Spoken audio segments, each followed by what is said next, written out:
Chapter 24. Kelsey. Victor has to meet with an Ajax. This won't be good. How many more times will my actions put someone in that demon's presence? I could speak to the Ajax, I volunteer. A chilly grin crosses Luke's face. You? Why do you think he would speak to the demon who jilted his son? You seem to think that the Ajax will speak with Victor. On what basis? Wouldn't he be more upset with the vampire who tasted me? Luke turns to Beaumont. Contact him. Find out which one of these dullards he'll speak with.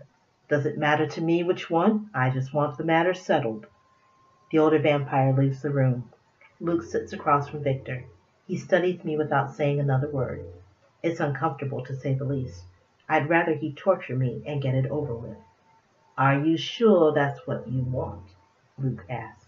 You really must learn to shield your thoughts. I've heard so much from you, it's giving me a bit of a headache. Luke, she doesn't. He holds his hand up. Stop apologizing for her. She'll need to learn. I'd appreciate it if you wouldn't speak about me like I'm not here. The vampire examines his nails. Leave us, Victor. But now, he demands. Victor walks over to me. I'll be upstairs. My room is the first one on the right. She'll find it when I'm done with her. I will not ask you to leave again. Victor huffs and leaves the room. Sit, Kelsey. Reluctantly, I take Victor's vacated seat. The tall, angular vampire across from me is intimidating. I don't know if it's his posture alone or his glowing light eyes. Perhaps it's best I don't test my limits with this being. Excellent decision, my dear. First thing you must do is get Victor to work with you on those shields. Second, you need to work on respect. Since he can hear my comment, I keep it to myself. Do you know how old I am? Should I? Rhetorical question. Suffice it to say, I was created long before this town was ever built. Beaumont is older. There is a certain amount of respect we demand from those we've created. If Victor wasn't so blinded by his love for you, he would have told you these things. Victor loves me? You didn't know? He frowns. You've consumed his thoughts ever since he met you. It's why he risked everything for you. Lilin like to think of themselves as the superior beings. Bull. You don't take advantage of the one emotion that could truly connect you to humans. And that is love. It's a pure emotion. Imagine how easy your job would be as a succubus if you just entertained it. You seduce, but you don't love your victims. If you showed them love, they'd love you back. And with that love, there's nothing they wouldn't do for you. I don't see how any of that is relevant right now, I replied. Of course, you wouldn't. You're the one succubus who thought she could be different. Thought you could start the movement yourself, didn't you? What movement? Lilin's falling in love. It's an admirable endeavor, but you need to convince your community, just like your aunt convinced supernaturals to school with humans. This conversation is making me very uncomfortable. Why are we talking? He tilts his head toward me. Here's what will happen. You will stay with Victor for the time being. You need someone to watch over you and see how this transformation plays out. What if I don't want to stay? You can be forced. Luke sits forward. It's more pleasant if you choose to stay. Compelling not only robs you of your free will, but it takes with it your memory. I don't think Victor will be too happy if you forget your time together. He won't like that you're threatening me. No, he doesn't. Luke points to the ceiling. He's heard every word I've said to you. It pisses him off. But he also knows that interference would not be pleasant for him. I must be having a lapse in good judgment. I hold my chin high and challenge him. You issue a lot of threats, Luke. What do you do to those who cross you? Good question. I'll be happy to show you. Come with me. He stands and reaches for my hand. I allow him to take it, and he leads me out of the study. The wooden stairs creak and groan beneath our feet as we descend into the basement. It's a dark, cold, and dusty space full of antiques, vintage clothes, and pictures of yesteryear. A couple of lonely spiders scurry down the handrail. Luke stops in a partially finished corner in the back of the room. A pile of bricks sit off to one side. A thin silver spike rests on top of it. He picks it up and runs his finger along the edge of it. There are myths, mostly human-based, about vampires.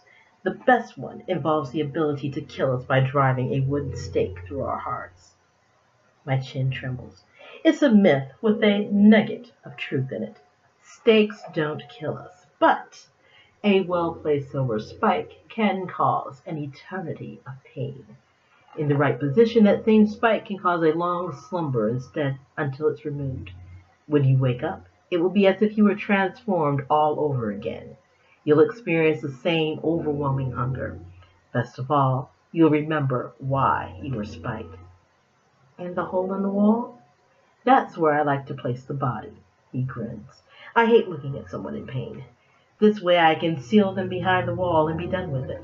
If you're asleep, you won't mind the dark. Luke edges closer to me and runs the spike along my arm. I try not to move, but the trembling gets worse. Don't do it. Please, don't do it, Victor begs from behind us. A brittle laugh comes from Luke. I'm not putting your precious girlfriend behind the wall. She asked what happens when someone crosses me.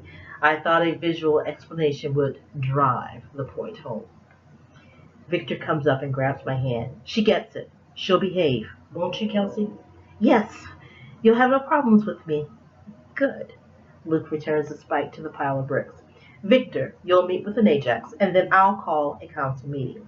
Hopefully we can convince the leaders that you two should be together. Then this whole sordid matter will be put to rest, and we can move on with other business. The tall vamp glides by us and heads upstairs. Victor, he scares the crap out of me. They are just words. Words can't harm you. Too bad you don't believe that. After Luke's display of his superiority, Victor takes me upstairs to a room decorated in gold and cream furnishings. A queen-sized bed full of lacy pillows is in the center of the room. An ornate dresser and mirror take up one wall. In front of the mirror is a small Queen Anne-style sofa covered in cream damask.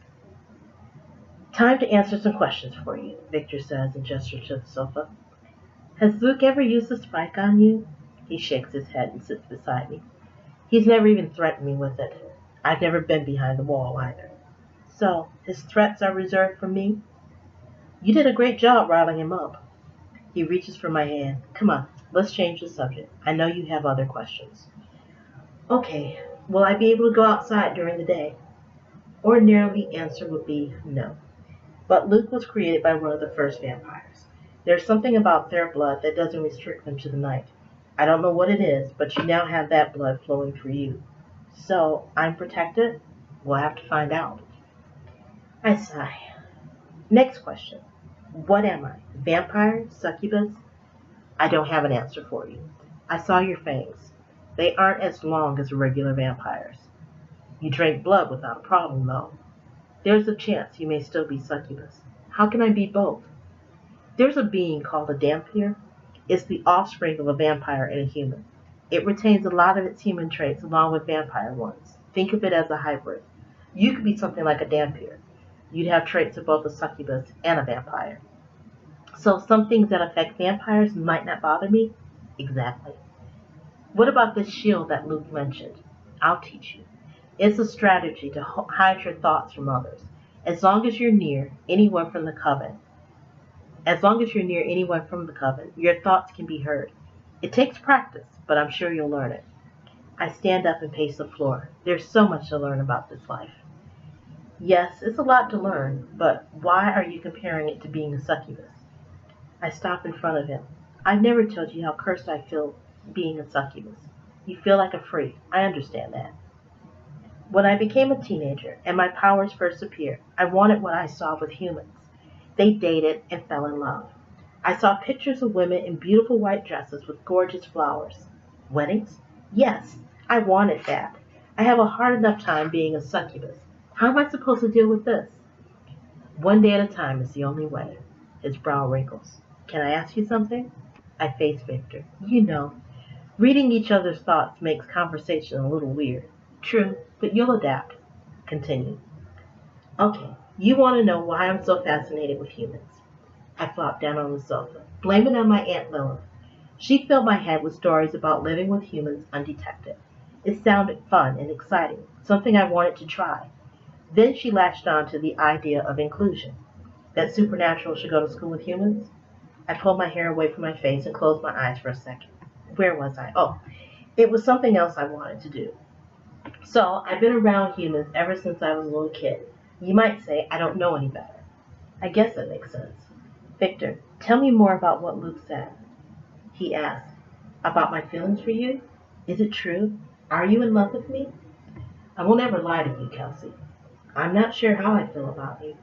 I risked everything to be with you because I didn't want to exist without you.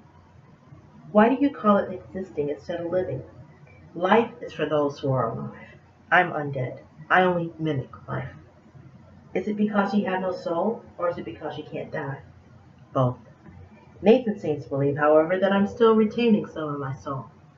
He did mention something about us being soulmates. I didn't think it was possible. Same here. Victor pulls back the heavy gold-colored curtain. It's getting late. I probably should get you back to your place so that you can pack a bag. That will have to wait, says an unfamiliar female voice. Victor glances toward the door and smiles. Hello, Mom.